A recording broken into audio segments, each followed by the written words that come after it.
నందిని సుమన్ పెళ్ళయ్యి 4 ఏళ్ళు ప్రెగ్నెన్సీ కోసం బయట చాలా చోట్ల తిరిగితే అక్కడ డాక్టర్లు ఏం చెప్పారంటే నీ AMH దుంపనాశనం అయిపోయింది, వెరీ లోలో ఉంది, నీ అండాలు అస్సలు ఏం బాగోలేదు, పెరగట్లేదు, గ్రోత్ డిఫెక్ట్, పగలట్లేదు, రప్చర్ డిఫెక్ట్ అని నెలకు 15 ఇంజక్షన్లు పొడిసిన అతి గతి లేవు కాబట్టి నీకు IVF దిక్కు, రామాపతి సీతాపతి చెప్పే గతి అన్నట్టు IVF దిక్కు అని చెప్పారు.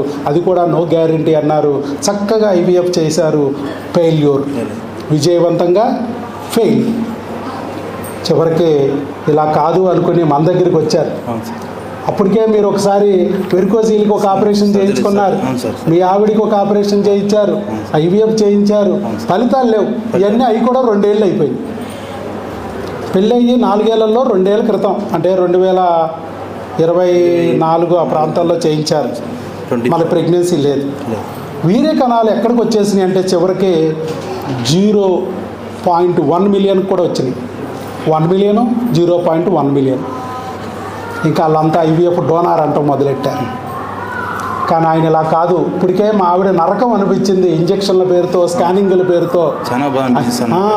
అయినా ఫలితం రాలేదు. మరి డాక్టర్ గారి దగ్గరికి వెళ్దాం, ఏదో వీడియోల్లో చెప్తున్నారు కదా కణాలు పెంచుకోవచ్చు, AMH గుండు 0 ఉన్నా ప్రెగ్నెన్సీ తెచ్చుకోవచ్చు, వీర్య కణాలు 0 ఉన్నా ప్రెగ్నెన్సీ తెచ్చుకోవచ్చు, అది కూడా న్యాచురల్గా అంటున్నారు కదా అని చెప్పి మన దగ్గరికి వచ్చారు. మన దగ్గర ఎన్నాళ్ళలో ప్రెగ్నెన్సీ వచ్చిందండి? 15 డేస్లో వచ్చింది. 15 డేస్లో వచ్చింది ప్రెగ్నెన్సీ న్యాచురల్గా. నమ్మలేరండి. మెంటల్ ఎక్కేస్తుంది, మామూలు మెంటల్ కాదు. IVF పోవడం ఏంటి, అన్ని ఇంజక్షన్లు పొడుచుకున్నా రాకపోవడం ఏంటి? ఆయన వెరికోజీలకి 2 సంవత్సరాల క్రితమే పార వేసి రంపం వేసి వాళ్ళు కోసేసి లోపల పేగులు తీసి ఆరేయడం ఏంటి? అయినా రాకపోవడం ఏంటి?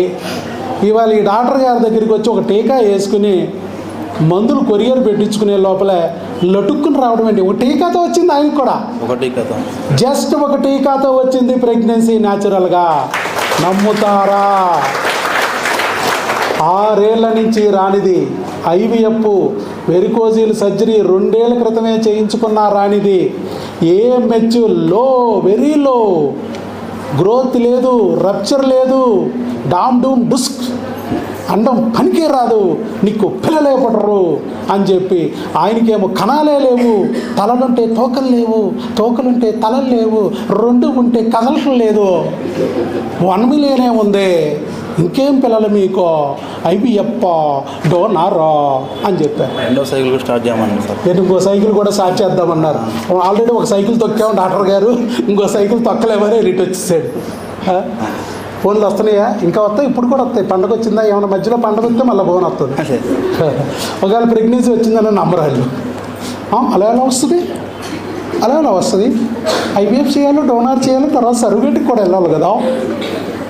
అది పరిస్థితి.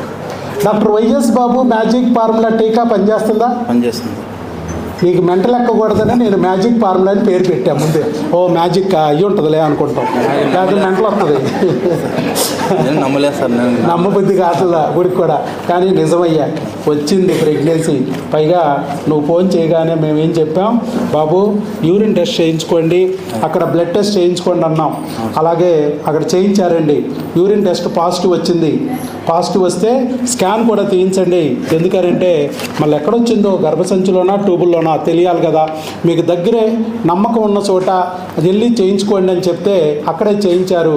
చేయిస్తే gravid uterus with intrauterine gestational sac <5 weeks early pregnancy అని ఇచ్చారు. చక్కగా ప్రెగ్నెన్సీ ఉంది. ఇదిగో బొమ్మలు కూడా ఇచ్చారు. అది కన్ఫర్మ్డ్ ప్రెగ్నెన్సీ. జస్ట్ ఒకటే కాదు. ఎన్ని లక్షలు ఖర్చు పెట్టుంటారండి? 3 lakhs అయింది. అక్కడ 3 lakhs ఖర్చు పెట్టారు. వెరీలో AMH వెరీలో, గ్రోత్ డిఫెక్ట్, అండాలు పెరగట్లేదన్నారు, రప్చర్ డిఫెక్ట్, పెరిగిన అండం పగలట్లేదన్నారు. నెలకు ఎన్ని ఇంజక్షన్లు పొడిశారు? 15 ఇంజక్షన్లు పొడిశారు. పోయినా ఫలితం రాలా. చివరికి IVF పేరుతో నెలకు 30 ఇంజక్షన్లు పొడిచి 2 ఆపరేషన్లు, ఓవం పికప్, ఎంబ్రియో ట్రాన్స్ఫర్ అనే పేరుతో 2 సార్లు ఆపరేషన్ థియేటర్లోకి వెళ్ళి 3 లక్షలు తీసుకుని నరకం, భూలోకంలోని యమలోకాన్ని చూపించారు. ఫలితం వచ్చిందా? చివరికి మనం ఏం చేసాం? ఒక టీకాతో ప్రెగ్నెన్సీ తెప్పించాం. డాక్టర్ వైఎస్ బాబు మ్యాజిక్ ఫార్ములా పనిచేస్తుందా, పనిచేయట్లేదా? ఎస్ సుమన్, పి నందిని హిందూపూర్ నుంచి వచ్చారు. పేరు చెప్తున్నాం, ఊరు చెప్తున్నాం, ఓపెన్గా యూట్యూబ్లో వీడియో పెడుతున్నాం. వీరు ఒక ఈయనే ఫస్ట్ కాదు, ఈయన లాస్ట్ కాదు. ఇలా టీకాలతో వచ్చేవాళ్ళు వస్తూనే ఉంటారు, ఆల్రెడీ ఉన్నారు, వస్తూనే ఉంటారు. ఈయన ఒక్క ఐవీఎఫే పోయింది. కొంతమందికి 4 ఐవీఎఫ్లు, 6 ఐయుఐలు, 2 ల్యాప్రోస్కోపీలు, 2 ఎస్ట్రోస్కోపీలు పోయిన వాళ్ళు కూడా టీకాతో వచ్చారు. ఇవి కూడా వీడియోలు చూసే ఉంటాను. చూశాను సార్. అది చెప్పండి సుమన్ గారు, మీరు కూడా లాభం పొందారు, ఎంతో దూరం నుంచి వచ్చారు. వెరికోజీలు ఉందని చెప్పి ఆపరేషన్ చేస్తే పాపం దానివల్ల మా కణాలు పెరుగుతాయని వెరికోజీలు చేసుకున్నారు. 8 మిలియన్లు కాస్త 1 మిలియన్కి వచ్చింది, ఉన్నది ఊడింది వెరికోజీలు చేసుకోవడం వల్ల. తర్వాత 2 సంవత్సరాల తర్వాత నా దగ్గరికి వచ్చాడు. అయినా నేను ఒక్క టీకాతోనే ప్రెగ్నెన్సీ ఇచ్చాను. లాస్ట్ ఇయర్ ఐవీఎఫ్ చేసేటప్పుడు కూడా 1 మిలియనే వాళ్ళ దగ్గర ఉంది. 2 సంవత్సరాల క్రితం కూడా 1 మిలియనే ఉంది. మరి ఎలా పెంచగలిగాము, ఎలా తెప్పించగలిగాము అనేది చాలా సింపుల్గా ఒక క్రిమి ద్వారా అనేది నేను మీకు ఆ రోజు ఎక్స్ప్లెయిన్ చేశాను. అర్థమయ్యేటట్టు చెప్పి మీ ఇద్దరికి టీకా వేసి పంపించా. ఈ లోపలనే ప్రెగ్నెన్సీ వచ్చింది. నేను 2 నెలలు మందులు ఇచ్చా. నువ్వు ఎక్కడ ఆగావు? నీకు తొందర ఎక్కువ. ఓడు తోడి కలిసిపోయారు, లంబు జంబు. ఆ రోజు చెప్పా, కొట్టుకోకూడదు, తిట్టుకోకూడదని. చక్కగా కలిసి ఉన్నారు, అందుకే పని అయిపోయింది. అది మేడం లాగా నేను భయపెట్టలా. అది సరేనయ్యా. ఈ వైఫ్ ఏఎంహెచ్ లో ఉన్న, గ్రోత్ డిఫెక్ట్, రప్చర్ డిఫెక్ట్ ఉన్న, నెలకు 15 ఇంజక్షన్లు చేసినా రాని ప్రెగ్నెన్సీ, ఐవీఎఫ్ పేరుతో 30 ఇంజక్షన్లు, 2 ఆపరేషన్లు చేసినా రాని ప్రెగ్నెన్సీ, భర్త 2 ఏళ్ల క్రితమే వెరికోజీలకి ఆపరేషన్ చేయించుకున్నా రాని ప్రెగ్నెన్సీ, మరి 8 మిలియన్లు 1 మిలియన్ అయిపోయింది, అయినా కూడా రాని ప్రెగ్నెన్సీ. ఆ 1 మిలియన్ ఉన్నా కూడా, ఏఎంహెచ్ లో ఉన్నా కూడా, గ్రోత్ రప్చర్ డిఫెక్ట్ ఉన్నా కూడా, మరి ఆ అమ్మాయికి ఐవీఎఫ్ ఫెయిల్ అయిపోయినా కూడా, ఐవీఎఫ్ చేసిన, ఆపరేషన్ చేసిన రాని ప్రెగ్నెన్సీని ఒక టీకాతో తెప్పించింది డాక్టర్ వైఎస్ బాబు మ్యాజిక్ ఫార్ములా న్యాచురల్గా. All the best.